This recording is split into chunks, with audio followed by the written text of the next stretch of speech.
ನಮಗೆ Y intersect ಅಂತ ಹೇಳಿದ್ರೆ ಈ ಲೈನು ವೈ ಆ್ಯಕ್ಸಿಸ್ ಕ್ರಾಸ್ ಮಾಡುತ್ತಲ್ಲ ಆ ಪಾಯಿಂಟಿನ ಇನ್ಫಾರ್ಮೇಷನ್ನು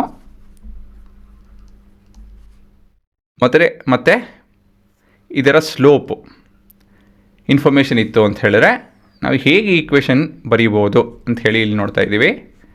ಸೊ ಮೊದಲನೇದಾಗಿ let x y represent an ಆರ್ಬಿಟರಿ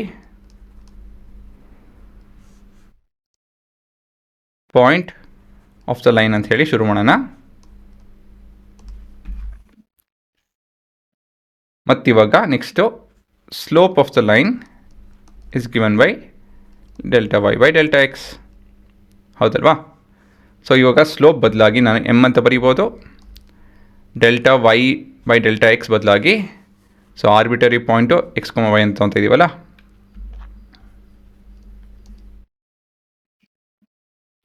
so this will be, ಇದನ್ನು ಫಸ್ಟು ಇದು ಸೆಕೆಂಡ್ ಅಂತ ಹೇಳಿದ್ರೆ ಇದು ವೈ ನಾಟ್ ಅಂತ ತೊಗೊಳೋಣ.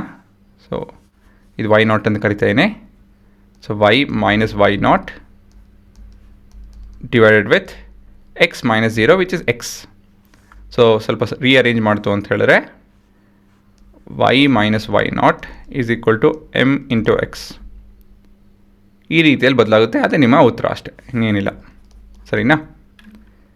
ಇವಾಗ right the equation of a lines ಬೇಡ, line for which tan theta is equal to half, where theta is the inclination of the line and y intersect is -3. So ಇಲ್ಲೇನು ಕೊಟ್ಟಿದ್ದಾರೆ? tan of theta where theta is the inclination of the line is equal to half ಅಂತ ಕೊಟ್ಟಿದ್ದಾರೆ.